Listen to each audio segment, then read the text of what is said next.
পঁচিশে বৈশাখ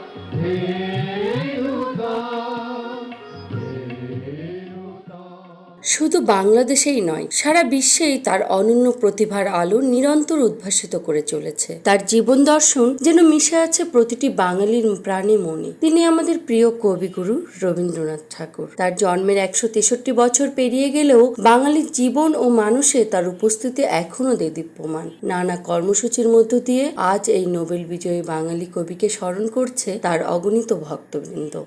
এখানে রবীন্দ্রনাথের দক্ষিণদিঘিতে বিবাহ বন্ধনে আবদ্ধ হয়েছিলেন মৃণালী দেবীর সঙ্গে। তো সেই সূত্র ধরে এই মেলাটা পরবর্তীতে প্রচলিত হয়েছে। আগামী প্রজন্ম যাতে বিশ্বকবি রবীন্দ্রনাথ ঠাকুরের সহজে চিনতে পারে, সহজে উপলব্ধি করতে পারে যে এরকম একজন কবি আমাদের মাঝে ছিলেন। তিনি আজ আমাদের মাঝে নেই, কিন্তু তিনার স্মৃতিগুলো আছে। মেলার মাধ্যমে স্মৃতিগুলো অনেকটাই ফুটিয়ে তোলা হয়।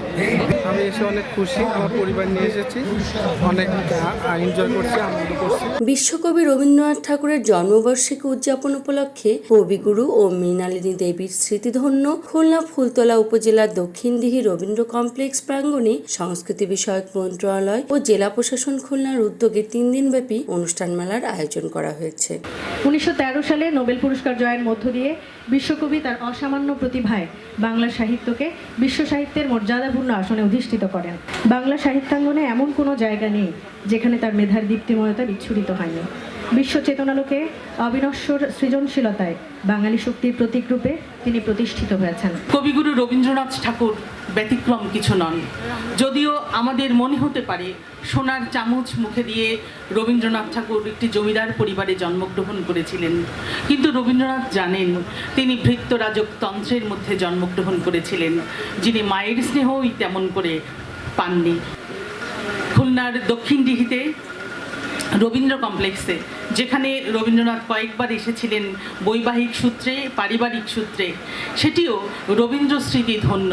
রবীন্দ্রনাথকে আসলে আমরা কখনো মুছে ফেলতে পারবো না, যেভাবেই এর বিরোধিতা করুক না কেন, এটি অসম্ভব একটি ব্যাপার। রবীন্দ্র জন্মবার্ষিকীর এবছরের প্রতিপাদ্য সোনার বাংলা স্বপ্ন ও বাস্তবতা, রবীন্দ্রনাথ থেকে বঙ্গবন্ধু। প্রিয় কবির চিন্তা চেতনা বাঙালির রন্ধ্রে রন্ধ্রে মিশে গেছে, আর এই চেতনার আলোয় নবীন প্রজন্মকেও জাগিয়ে তোলার আহ্বান জানান অনুষ্ঠানের প্রধান অতিথি। রবীন্দ্রনাথ ঠাকুরের জীবন থেকে আমরা সব সময় প্রেরণা নিতে পারি। কারণ রবীন্দ্রনাথ ছাড়া আপনি যদি বাংলা সাহিত্য আপনি চিন্তা করেন, রবীন্দ্রনাথ তো বাংলা সাহিত্যের বিশাল বড় একটা জায়গা জুড়ে আছেন, তাই না?